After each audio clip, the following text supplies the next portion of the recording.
Hi everyone and welcome you all. So as per the respective data available from different sources, 4th अगस्त से 6th अगस्त 2021 तक कई सारे IPO open रहने वाले हैं at the same point of time. Particularly 4 IPO open रहेंगे which is of Devyani international, Windlas biotech, Krishna diagnostics and of Exxaro tiles. So in this video we are going to have a detailed discussion on Windlass Biotech's IPO. But don't worry, बाकी सारे IPO जो हैं उनके ऊपर भी हम detail में रिव्यू वीडियोस लेकर आएंगे. So stay tuned. And also we also understand कि आप में से कुछ रिटेल इन्वेस्टर्स ऐसे होंगे who can participate in all these issues. इनमें से जो वर्थ अप्लाइंग आईपीओज हैं सब में पार्टिसिपेट कर पाएंगे. बट स्टिल कुछ रिटेल इन्वेस्टर्स ऐसे भी होंगे who can not participate in every issue and they wish to go for some selected ones only. So हर आईपीओ के रिस्पेक्ट में हम अलग अलग रिव्यू वीडियोज़ तो लेकर आएंगे ही, but at the same time हम आपके साथ इन चारों आईपीओस को प्रायोरिटी वाइज कैसे देखना है ये भी डिस्कस करेंगे कि इनमें से बेस्ट आईपीओस कौन से हैं, टॉप आईपीओस कौन से हैं. So through this video let us straight away start with our discussion on Windlas biotech's IPO. देखते हैं ये आईपीओ कैसा लग रहा है and whether it is a worth applying public issue और not. Let us begin by talking about the background and the business model of this company. So 2001 year में ये कंपनी इनकॉर्पोरेट हुई थी and it is one of the leading companies in the pharmaceutical formulations CDMO segment in India. अब ये CDMO क्या होता है इसके ऊपर बात करते हैं. CDMO stands for contract development and manufacturing operations. Actually आज की डेट में फार्मा इंडस्ट्री के अंदर मेजर बड़ी बड़ी कंपनीज का फोकस होता है टाइम सेव करने पे because of the highly competitive nature of the pharma industry. And जो काम ये कंपनीज आउटसोर्स कर सकती हैं ऑन कॉन्ट्रैक्ट बेसिस वो ये काम आउटसोर्स कर देती हैं सो दैट इनका खुद का टाइम बच सके and which they can themselves utilise in drug marketing and selling distribution part. And this is the point where companies like Windlass comes into picture. They provide third party drug formulation services to these pharma companies. यानी कि drug को prepare करते time या medicine को बनाते time उसकी designing कैसे होनी चाहिए, उसमें अलग अलग कंपोनेंट्स किस परसेंटेज में किस प्रोपोर्शन में होने चाहिए, वो फाइनल प्रोडक्ट जब ड्रग बन करके आए तो वो किस फॉर्म में हो, सॉलिड फॉर्म में, लिक्विड फॉर्म में, सेमी लिक्विड फॉर्म में, या फिर अगर सॉलिड फॉर्म में भी हो तो फर्दर किस फॉर्म में, नॉर्मल टैबलेट की फॉर्म में या कैप्सूल जो हम लेते हैं उस फॉर्म में. सो इन सब चीज़ों पे अपनी एक्सपर्टीज ऑफर करती है ये CDMO contract development manufacturing operation companies. And in fact if we talk about Windlas Biotech तो ये तो एक स्टेप और आगे जाते हैं. ड्रग फॉर्मुलेशन या ड्रग डेवलपमेंट सर्विसेज तो देते ही हैं ये फार्मा कंपनीज को, but in addition to that they also provide drug discovery services. Drug discovery का बेसिकली मतलब होता है रिसर्च करना, न्यू एरियाज आइडेंटिफाई करना जहाँ पे न्यू मेडिसिन की मैन्युफैक्चरिंग करने की ज़रूरत है. तो ये सब सर्विसेज देती है ये कंपनी बेसिकली. एंड इनमें जो इनका मेन फोकस रहता है वो रहता है जेनरिक ड्रग्स की डेवलपमेंट पे, उनमें इनकी एक्सपर्टीज़ है. And that too in chronic therapeutic areas. Chronic therapeutic categories के अंदर कार्डियोवास्कुलर डिजीज़ आ जाते हैं like heart failure and hypertension. तो उसके अलावा सेंट्रल नर्वस सिस्टम से जुड़े हुए जो प्रॉब्लम्स होती हैं लाइक डिप्रेशन, एंग्जाइटी, वो भी ऑफर करती है company. And apart from that जो मेटाबॉलिक सिस्टम से जुड़े हुए डिजीज़ होते हैं लाइक डायबिटीज़ एंड ऑल, इन सब चीज़ों पे एक स्ट्रॉन्ग फोकस है, एक स्ट्रॉन्ग होल्ड है इस कंपनी का. एंड एज वी डिस्कस कि ये कंपनी CDMO सर्विसेज देती है, तो जो टॉप फार्मा कंपनीज हैं जिन्होंने अपना ड्रग फॉर्मुलेशन, ड्रग डेवलपमेंट का काम इन्हें आउटसोर्स किया हुआ है, यानी जो इनके क्लाइंट्स हैं उनमें बड़े बड़े फार्मा जाइंट्स के नाम इंक्लूडेड हैं like Pfizer, Sanofi, Cadila Health Care, उसके अलावा Eris Life Science, Emcure Pharma etcetera. तो ये CDMO वो एरिया इस कंपनी के बिजनेस मॉडल का जहाँ से ये सबसे ज़्यादा रेवेन्यू अर्न करती है. लेकिन इसके अलावा एक और रेवेन्यू कंट्रीब्यूटिंग सेगमेंट है कंपनी का जिसमें ये कंपनी खुद कुछ प्रोडक्ट्स बनाती है एंड उन्हें सेल करती है under their own brands only. इस कैटेगरी में mainly nutraceuticals and health supplement products बनाती है कंपनी. बेसिकली ऐसे प्रोडक्ट्स बनाती है which do not requires doctors prescription. तो ये भी एक रेवेन्यू कंट्रीब्यूटिंग सेगमेंट है, बट इस एरिया से ज़्यादा रेवेन्यू अर्न नहीं करती कंपनी. रफली 5 to 10% of the total revenue यहाँ से आता है. मेजर रेवेन्यू जो है वो जैसा हमने डिस्कस किया CDMO सर्विसेज से ही आता है. So this was the overall business model of this particular company and in a nutshell we can say Windlass Biotech एक फार्मा इंडस्ट्री के अंदर आउटसोर्सिंग थीम पे काम करने वाली कंपनी है. And interestingly, as per a CRISIL report, this company is also counted amongst top 5 players in domestic pharmaceutical formulations CDMO industry in India in terms of revenue. And now let us talk about some key points of this IPO. We always say that there is a big difference between a good company and a good IPO. So Windlas Biotech company तो अच्छी है, business model अच्छा है अभी तक हमने जितना पढ़ा, बट क्या ये IPO भी उतना ही प्रॉमिसिंग है? Let us evaluate it by analysing some key points with respect to this IPO. Positive negatives दोनों के ऊपर डिस्कशन करते हैं. As usual let us start with the positive points first and in total there are 3 points on this side, जिनमें से पहला और सबसे बड़ा अट्रैक्टिव पॉइंट जो इस IPO के रिस्पेक्ट में है वो है no listed rivals of this company. See this point is very interesting in itself.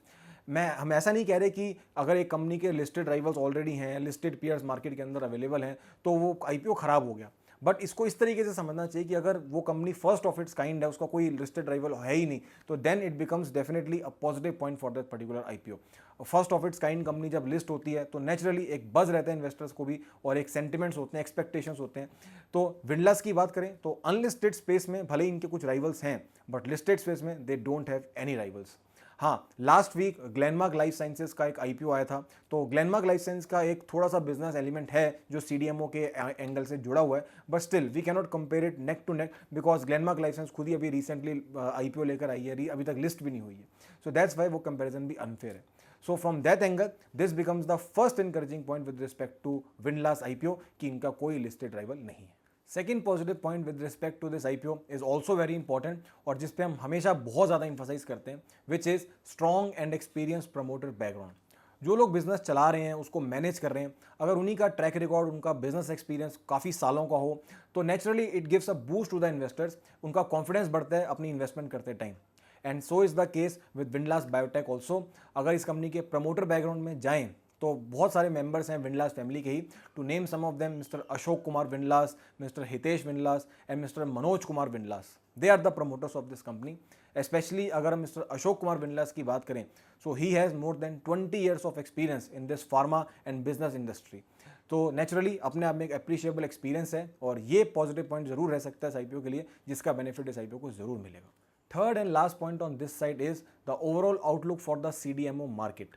जैसा अभी हमने डिस्कस भी किया बहुत डिटेल में कि आज की डेट में फार्मास्यूटिकल कंपनीज अपना टाइम सेव करने के लिए अपने काम आउटसोर्स कर देती हैं इन सीडीएमओ कंपनीज को। सो आज की डेट में ये फार्मा इंडस्ट्री में ये कंसेप्ट बहुत पॉपुलर होता जा रहा है, and CDMO it is like an emerging market.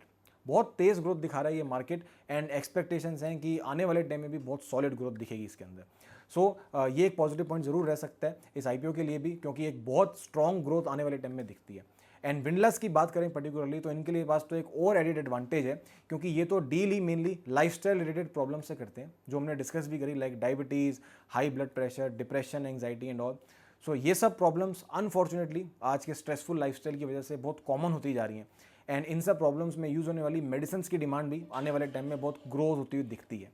So from that angle, this also becomes a key point with respect to this company, and overall accordingly ये थे वो सारे के सारे positive points with respect to this IPO which are making it very promising and impressive. After discussing all these positive points, कुछ limitation factors के ऊपर भी discussion करते हैं जो इस IPO को affect कर सकते हैं। Broadly on this side there are two major points जिन्हें ज़रूर ध्यान रखना चाहिए इस IPO में अप्लाई करने से पहले। एक एक करके दोनों पे डिस्कशन करते हैं। The first point on this side is the use of the IPO money. इस आईपीओ के ओवरऑल इशू साइज की बात करें तो it amounts to 401 crore rupees, जिसमें से 165 crore rupees are in the form of fresh issue, and remaining 236 crore rupees जो है वो ऑफर फॉर सेल की फॉर्म में है। अब क्वेश्चन आता है कि फ्रेश इशू कंपोनेंट जो कंपनी को मिलने वाला है, उस पैसे को कंपनी यूटिलाइज कहाँ करेगी। सो अलग अलग कई सारी जगहों में कंपनी इस पैसे को यूटिलाइज करने वाली है। फॉर इंस्टेंस इस अमाउंट में से कुछ अमाउंट यूज होने वाला है इन रीपेमेंट ऑफ द बोरिंग्स, जो कंपनी ने पहले से लोन वगैरह ले रखे हैं उनको रीपेमेंट करने में यूज होगा। कुछ अमाउंट इसमें से वर्किंग कैपिटल रिक्वायरमेंट्स को पूरा करने में भी यूज़ करेगी company, and we have discuss this point in respect of many IPOs earlier also कि इन सब जगहों में अगर एक कंपनी आईपीओ का रेस किया हुआ पैसा यूटिलाइज करती है तो वो इतना इंकरेजिंग नहीं रहता, थोड़ा सा डीमोटिवेटिंग रहता है इन्वेस्टर्स के लिए। हाँ, कुछ एक पैसा ये कंपनी अपनी कैपिटल एक्सपेंडिचर में भी यूज़ करने वाली है, but only a part of that overall amount would be utilise there, सारा अमाउंट वहाँ यूटिलाइज नहीं होने वाला। So from that perspective, it definitely becomes first key concerning point with respect to this IPO. दूसरा limitation और concerning factor है the valuations of this IPO. See, the price band fixed by the management for this public issue is 448 to 460 rupees. We cannot clearly say कि जो pricing करी गई है वो higher end पे की गई है। ये एक चीज़ आप भी समझना, ये जो हम एक पब्लिक इशू के रिस्पेक्ट में ये कहते हैं कि ये ओवर प्राइज्ड है, ये अंडर प्राइज्ड है या करेक्टली प्राइज्ड है, ये सब चीज़ें हम कह पाते हैं बिकॉज ऑफ द डेटा। हम एक कंपनी के डेटा को कंपेयर करते हैं, उसकी पी रेशो, उसके डिफरेंट अलग मल्टीपल टूल्स होते हैं, उनको कंपेयर करते हैं उसी सेक्टर की बाकी कंपनीज के साथ जो लिस्टेड होती हैं। But since this company Windlas Biotech it does not have any listed rivals in India, so comparison करना पॉसिबल ही नहीं है। सो देयरफॉर एक क्लियर कट पिक्चर मिसिंग है प्राइसिंग के फ्रंट पे।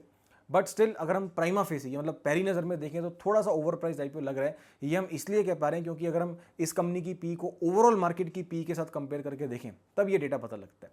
So this is also concerning point from that angle, क्योंकि pricing एक बहुत बड़ा एलिमेंट, एक बहुत बड़ा रोल प्ले करता है किसी भी पब्लिक इशू में।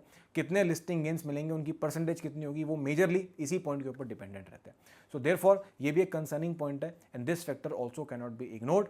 एंड इन टोटल ये थे वो दोनों points on the concerning side which are making this IPO a bit sensitive.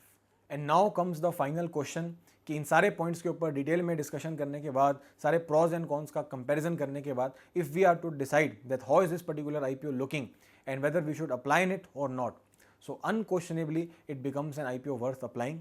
एक अच्छा IPO है और मजबूत स्ट्रॉन्ग लिस्टिंग गेंस देने की पूरी पोटेंशियल रखता है ये पर्टिकुलर IPO। वजह क्लियर है, उन्हीं सब पॉजिटिव पॉइंट्स जो हमने डिस्कस करे उन्हीं में वो वजह हैं। And the biggest and the most attractive point associated with respect to this IPO is कि इसके कोई लिस्टेड राइवल्स नहीं है। It is the first of its kind company that is going to get listed on the exchanges. तो market इस factor को जरूर बहुत पॉजिटिविटी देगा। नो डाउट कुछ लिमिटेशंस भी थी जो इस IPO के साथ जुड़ी हुई थी, like valuations and all, but still considering the overall present IPO market, जिस तरीके का हीटेड अप हो रखा है ओवरऑल IPO मार्केट, तो इस मार्केट के अंदर अगर थोड़ा सा ओवर प्राइसिंग वाला फैक्टर अगर हम इग्नोर भी कर दें तो आई डोंट थिंक कि बहुत ज़्यादा इंपैक्ट पड़ने वाला है इस पर्टिकुलर ओवरऑल इशू को। So accordingly, it definitely becomes an IPO worth applying, and with the expectation of heavy listing gains, one can think of applying in it. And साथ ही साथ जैसा हमने डिस्कस किया कि ये 4 IPOs हैं जो एक साथ ओपन होने वाले हैं, तो इन चारों में से अगर हम कंपेयर करें तो ये कहना गलत नहीं होगा कि विंडलास बायोटेक का IPO it is one of the finest IPOs of all of them.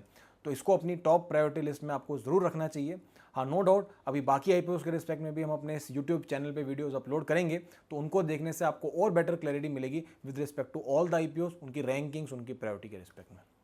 और लास्ट में एक और बात बोलूँगा, ये चीज़ हम अपने इंस्टाग्राम पेज पे तो अपने फॉलोअर्स के साथ बहुत बार शेयर कर चुके हैं, बट आज हम अपने यूट्यूब ऑडियंस के साथ भी इस चीज़ को शेयर करते हैं, और वो है कि इट इज़, ये सिर्फ इस पर्टिकुलर IPO के रिस्पेक्ट में मैं बात नहीं कर रहा, this thing is applicable in respect of every IPO, कि हमेशा it is advisable to apply on the last day of the IPO period. मतलब सब्सक्रिप्शन पीरियड जो यूजुअली 3 दिन का होता है, उसमें सबसे आखिरी दिन पे हमें अप्लाई करना चाहिए। उससे बेनिफिट क्या होता है, क्योंकि पब्लिक का ओवरऑल रिस्पांस कैसा मिला है उस पर्टिकुलर IPO को, ये हमें पता लग जाता है। क्योंकि कई बार क्या होता है, बहुत अच्छी कंपनीज होती हैं, बहुत अच्छे IPOs होते हैं, मैनेजमेंट अच्छी होती है, कंपनी का बिजनेस मॉडल अच्छा होता है, but still because of some reason और दी अदर उन IPOs को अच्छे सब्सक्रिप्शन नंबर्स नहीं मिल पाते, अच्छा रिस्पॉन्स नहीं मिल पाता, and because of which they fail to deliver good listing gains to the investors. So that's why it is always and always advisable to apply on the last day of the listing, ताकि आपको पूरा का पूरा data मिल जाए कि कितना times वो IPO subscribe हुआ, कैसी डिमांड मिली उसको। तो make it a thumb rule, always apply on the last day. And finally I hope you guys like this video और आपको पूरा कंप्लीट आइडिया मिला हो इस पर्टिकुलर विंडलास बायोटेक लिमिटेड के IPO के रिस्पेक्ट में। तो मैं तो इस पर्टिकुलर IPO में ज़रूर अप्लाई करूंगा because I am seeing strong listing gains in it. आप भी कमेंट सेक्शन में ज़रूर बताइएगा that whether you are applying in this particular IPO और not. Thank you so much everyone, take care.